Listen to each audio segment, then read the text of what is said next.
శ్రీశైలం ప్రాజెక్టులో ఒకవైపున చంద్రబాబు నాయుడు మీ రాజగురు అయినటువంటి చంద్రబాబు నాయుడు గారికి గురుదక్షిణ ఇవ్వడం కోసం తెలంగాణ నీళ్ళని బాజాప్తా తరలించుకుపోతుంటే చోద్యం చూసుకుంటా ఇవాళ తెలంగాణ లక్షల ఎకరాల భూములు ఎండబెడుతున్నావు, తెలంగాణకు వచ్చే నీళ్ళని అక్కడ ప్రవాహాన్ని ఆపమని చెప్పేసి చెప్తుంటే నీళ్లు తీసుకుపోతున్నారని చెప్పేసి ఆపమని చెప్పేస్తుంటే పనికి మాలిన అన్ని నోటికొచ్చిన అబద్ధాలు మాట్లాడటం అనేది మానుకుంటే మంచిదని చెప్పి చెప్తున్నాం. అయ్యా రేవంత్ రెడ్డి గారు, మీరు ఒకటే అడుగుతున్నాం, దక్షిణ తెలంగాణకు కృష్ణా జలాలని అటు రాయలసీమకు అటు ఆంధ్రకు మళ్లించి కృష్ణా నదినే మళ్లించి దక్షిణ తెలంగాణని వలసల జిల్లాగా కరువు జిల్లాగా ఫ్లోరైడ్ శాపం విషం నీళ్లు దాపిచ్చినటువంటి కర్మ పట్టించింది నీ కాంగ్రెస్ పార్టీ కదా. అది కదా చరిత్ర. నువ్వు దబాయించి మాట్లాడినంత మాత్రాన చరిత్ర మారుతుందా? ఇవాళ అందరికీ తెలుసు. ఇప్పటికీ మేము చెప్తున్నది ఒకటి రెండే విషయాలు.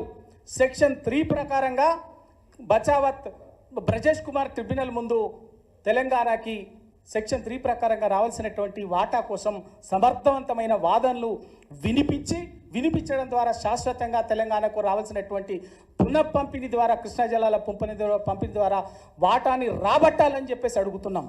దానికి బీఆర్ఎస్ పార్టీగా తెలంగాణ ఉద్యమానికి తెలంగాణ సమాజానికి రక్షణ కవచంగా ఉన్నటువంటి పార్టీగా మేము సిద్ధంగా ఉన్నాం. దానికి ఏం చేద్దామంటే ఏం పోరాటం చేద్దామో చెప్పండి, మేము సహకరించడానికి సిద్ధంగా ఉన్నాం. అది పక్కకు పెట్టి బద్మాష్ మాటలు పనికి మళ్ళ మాటలు మాట్లాడటం, మీరు మీ మంత్రివర్గ సహచరులు మీ పార్టీ నాయకులు మాట్లాడటం మానేయాలి. ఒకటి.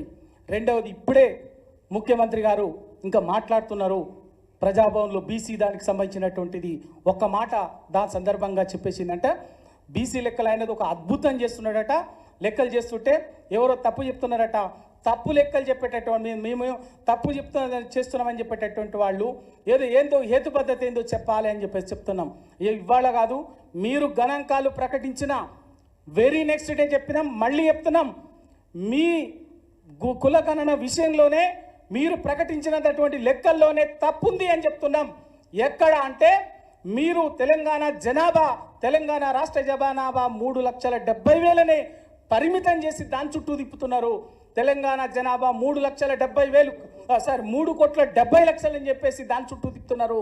తెలంగాణ రాష్ట్ర జనాభా 3,70,00,000 కాదు. ఏ పారామీటర్ తీసుకున్నా 2011 జనాభా లెక్కల సేకరణ తీసుకున్నా, సమగ్ర కుల సర్వేగా లెక్కలు తీసుకున్నా, అనేక ఏజెన్సీలు చేసినటువంటి లెక్కల ప్రకారం ఏ లెక్క ప్రకారం తీసుకున్నా కూడా తెలంగాణ జనాభా 100కి 100 రూపాయలు 4,30,00,000కు తక్కువ ఉండదు అని చెప్పేసి చెప్తున్నాం.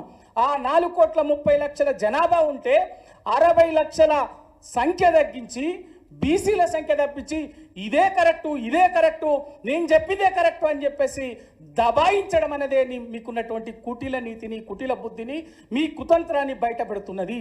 ఇవాళ చాలా స్పష్టంగా ఒకటే భారత ఎన్నికల కమిషన్ ప్రకటించింది. తెలంగాణ రాష్ట్ర ఓటర్ల సంఖ్య 3,38,00,000 మొన్న జనవరి 6వ తారీఖు నాడే ప్రకటించింది.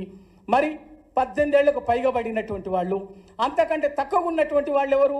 18 ఏళ్ళ లోపు ఉన్నటువంటి వాళ్ళు, 0 నుంచి 5 1వ తరగతి అప్పుడే పుట్టిన పిల్లల నుంచి స్కూల్కు పోయినటువంటి పిల్లల సంఖ్య 30 లక్షలు ఉన్నది.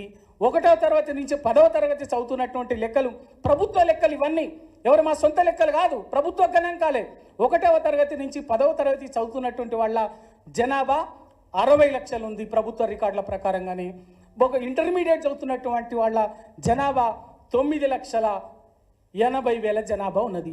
ఈ లెక్క ప్రకారంగా చూసినా కూడా 4,30,00,000 ప్రకారంగా పైగానే ఉంది కదా.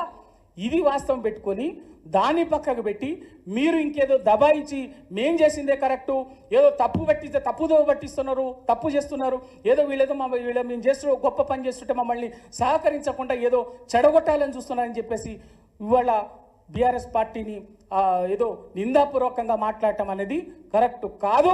ఖచ్చితంగా మీరు తెలంగాణ రాష్ట్ర జనాభా ఎంతో ప్రకటించండి ముందు. ఫస్ట్ మా కులగణ తర్వాత తెలంగాణ రాష్ట్ర జనాభా మీరు మీ ప్రభుత్వ అంచనా ప్రకారంగా ఎంత ఉందో 4,30,00,000 గణాంకాల ప్రకారంగా చెప్తున్నటువంటిది. ఏ పారామీటర్ తీసుకున్నా కూడా 4,30,00,000కు తక్కువ ఉండదు, ఎక్కువ ఉంటుంది తప్ప తక్కువగా ఉండదు. దాని ప్రకారం చెప్తున్నాం. ఒకటి దీంట్లోనే మీరేం చెప్తున్నారు, ఏదో అని చెప్తున్నారు. మరి గ్రామాల వారీగా ప్రకటించండి.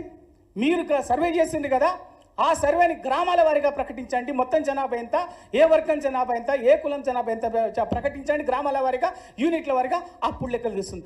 అది కానీ మళ్ళీ ఇంకా ఏదో దబాయించాలని చూస్తే మాత్రము, ఇంకేదో చేస్తామంటే మాత్రము కుదరదు. Thank you.